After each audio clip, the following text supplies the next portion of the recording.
Bapak, Ibu, Saudara-saudara jemaat Tuhan yang terkasih, selamat pagi untuk kita semua. Kita terima dan kita sambut sapaan firman Tuhan pagi ini, Rabu 16 Februari 2022. Sebelumnya kita berdoa. Terpujilah Engkau Bapa yang baik, yang memberkati kami, hingga penuh sukacita kami sambut pagi yang penuh berkat dan anugerah-Mu. Bimbing kami Tuhan melalui kebenaran firman-Mu, sehingga kami mampu melangkah melanjutkan segala tanggung jawab yang Tuhan percayakan kepada kami masing-masing. Hanya dengan kuasa Yesus Tuhan kami memohon, kasihanilah kami. Amin. Saudara-saudara, firman Tuhan saat ini untuk kita renungkan sesuai dengan Almanak HKBP, tertulis di Yesaya 48 ayat 21, demikian firman-Nya. Jadi dang mauas nasida dia kahalongonan uju tinugihonai nasida, mabaor do aek siat dolok batu di nasida di bahen ibana, jala di bolahon batui gabe mabaor aek di bahen. Mereka tidak menderita haus ketika ia membimbing mereka melalui tempat-tempat yang tandus. Ia mengeluarkan air dari gunung batu bagi mereka. Ia membelah gunung batu, maka memancarlah air. Bapak, Ibu, Saudara-saudara yang dikasihi Tuhan, padang gurun suatu wilayah yang hanya memiliki sedikit air dan yang tidak bisa menunjang kehidupan. Gurun juga dipakai untuk melukiskan suatu tempat yang tak berpenghuni. Kehidupan di gurun memang keras dan tidak banyak orang yang mau hidup di sana. Namun terkadang kita tak dapat menghindarinya. Di masa kini kebanyakan dari kita tidak hidup di padang gurun secara harafiah. Tetapi kita sering merasa seperti sedang berjalan melalui padang gurun. Terkadang kita melewatinya sebagai bentuk ketaatan kita, dan di lain waktu kita mendapati diri berada di padang gurun bukan oleh pilihan atau kesadaran kita. Dan ketika seseorang menelantarkan kita atau penyakit menyerang tubuh kita, kita bagai terdampar di tengah padang gurun yang langka dengan sumber daya dan mengalami sulitnya bertahan hidup. Saudara-saudara yang dikasihi Tuhan, akan tetapi maksud utama dari pengalaman di padang gurun, baik dalam pengertian harafiah maupun kiasan, adalah untuk mengingat bahwa kita harus bergantung kepada Allah yang menopang kehidupan kita. Memiliki uang banyak, harta melimpah, jabatan tinggi, dan menjadi terkenal di mata manusia, apakah memberi jaminan kepada seseorang merasakan damai sejahtera? Pasti tidak. Uang sebanyak apapun tak bisa membeli damai sejahtera. Popularitas tidak bisa menggantikan damai sejahtera.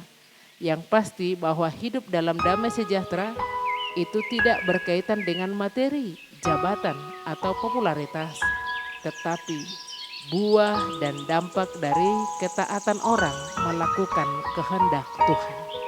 Maka saudara yang dikasihi Tuhan, penulisan kitab Yesaya 48 ini adalah peringatan Tuhan melalui Yesaya di saat bangsa Israel diperbudak di Babel. Dalam perbudakan kita tahu ada banyak pergumulan, ada banyak yang depresi. Itu bagaikan hidup di padang gurun, di tempat yang tandus, dalam artian posisi mereka adalah tempat yang hilang pengharapan. Mereka sangat benar-benar depresi, dan Tuhan membebaskan mereka dari sana. Dan dalam kondisi yang bagaikan di tempat yang tandus, firman Tuhan mengingatkan mereka. Saudara-saudara, dikatakan di sini, tidak haus melewati tempat yang tandus, mengeluarkan air dari gunung batu, membelah gunung batu, maka memancarlah air. Pernyataan ini adalah hal yang tidak mungkin. Tapi bagi Tuhan tiada yang mustahil. Kita imani itu. Saudara yang dikasihi Tuhan, sakit menahun yang saudara derita, penghasilan yang tidak seberapa tetapi harus menyekolahkan anak, keadaan yang menganggur sangat lama tetapi tuntutan hidup harus dipertanggungjawabkan. Kemungkinan anakmu bisa mendukakan hatimu. Sampai kapan ini berlalu? Persoalan ini sampai kapan ini bisa diselesaikan? Saudara yang dikasihi Tuhan, ada banyak pergumulan bagaikan kondisi di tempat yang tandus, yang penuh dengan batu-batuan sangat gersang. Tetapi semuanya itu akan Tuhan jadikan menjadi aliran air kehidupan. Kegersangan, rasa haus, dahaga kita akan dipulihkan. Bagaimana kita untuk menerimanya? Saudara yang dikasihi Tuhan, sebelum nats renungan kita ini di ayat 18 dikatakan, sekiranya engkau memperhatikan perintah-perintahku, maka damai sejahteramu akan seperti sungai yang tidak pernah kering, dan kebahagiaanmu akan terus berlimpah seperti gelombang-gelombang laut yang tidak pernah berhenti. Orang-orang fasik tidak berakhir baik, tetapi orang benar yang taat memperhatikan perintah-perintah Tuhan, sekalipun mereka punya masalah, punya beban, mereka tidak pernah menderita haus. Mereka dituntun dan dipimpin oleh Tuhan menjalani tempat-tempat tandus. Maka saudara yang dikasihi Tuhan, damai tidak akan lari jauh karena kita dekat dengan Tuhan. Orang yang hidup taat digambarkan seperti pohon yang ditanam di tepi aliran air yang menghasilkan buahnya pada musimnya dan yang tidak layu daunnya. Apa saja yang diperbuatnya pasti berhasil. Mazmur 1 ayat 3. Maka saudara jemaat Tuhan yang terkasih, mari dekatkanlah kepada Tuhan. Mari semakin mengandalkan Tuhan, taat dan perhatikanlah perintah-perintahnya. Tetaplah berpegang teguh hanya kepada Tuhan.